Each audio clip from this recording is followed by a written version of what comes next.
Bu həftə təbibin rəhbərinin işdən ayrılması xəbəri ilə yanaşı, onun işlədiyi dövrdə baş verən neqativ hallar haqqında da ətraflı yazıldı. İndi isə sizlərə təbibin keçmiş rəhbəri Vüqar Qurbanovun işdən çıxmadan bir gün öncə işlədiyi qanunsuz əməlindən, özü də ən son gündə Azərbaycan səhiyyəsinə vurduğu ən pis yanından danışmaq istərdik. Belə ki, ölkə səhiyyəsinə hörməti olan heç bir rəhbər belə bir təyinata imza atmazdı. Onsuz da imza atmamışlar. Çünki Vüqar Qurbanov bu təyinatı təbibin müşahidə şurasının qərarı olmadan təkbaşına bütün qaydalara zidd şəkildə vermişdir. Söhbət 16 fevral 2026-cı il tarixdə, yəni Vüqar Qurbanovun vəzifədən azad edilən günü, Nizami Tibb Mərkəzinə yeni baş həkim təyin olunması haqqında da xəbər paylaşıldı və bu vəzifəyə Əhmədov Fikrət Əlioğlu təyin edildiyi bildirildi. Lakin həmin gün Nizami Tibb Mərkəzinə ikinci bir təyinat da olmuş və bu təyinat ictimaiyyətə açıqlanmamışdır. Belə ki, mərkəzə direktor müavini və doğum evinə yeni baş həkim təyin edilmiş və bu şəxs mama ginekologiya sahəsində işləsə də bu sahədən çoxda məlumatı olmayan Rəhimova Gülnarə təyin edilmişdir. Çoxda məlumatı olmayan yazdıq çünki əldə etdiyimiz məlumatlar bu adamın bildiyi ən yaxşı iş doğum evinin əvvəlki rəhbəri və hazırda Nizami Tibb Mərkəzinin direktoru olan Vəfa Hüseynovanın qara kassası olmaqla pul toplamaqdan ibarətdir. Doğum evində bütün kollektiv bilir ki, ora müraciət edən bütün xəstələr mütləq Rəhimova Gülnarəyə yönəldilməlidir, onunla görüşdürülməlidir. Bundan sonra o da öz kefinə uyğun baxır pulunu danışır və həkimlərə, yəni işinin professionalı olanlara, əsl həkimlərə yönləndirir. Həmin həkimlərdə məcburən o xəstələri əməliyyat və digər prosedurları edir.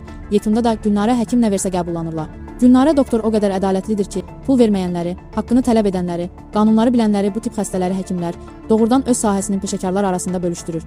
Hələ bu azmış kimi Vəfa Hüseynovanın idarə etməsi altında işləməsinə baxmayaraq, hər kəlməsində doğum evində düzgün iş qurulmadığını, əvvəlki baş həkimi, indiki direktorunun düzgün iş qurmadığını, onun qoyduğu qaydaların tam qanunsuz olduğunu bildirməklə yanaşı bu tanınmış doktorcuq işinin professionalı olan, öz peşələrini sevən həkimlərimizi də onun kefinə uyğun davarmayacaqları halda işdən qovacağı ilə hədələyir.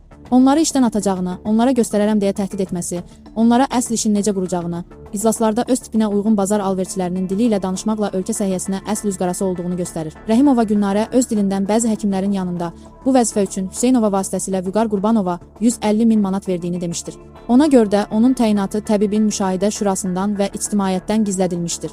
Hal-hazırda Rəhimova Gülnarə Bazarkomlar kimi xəstəxanada mühafizə ilə gəzir.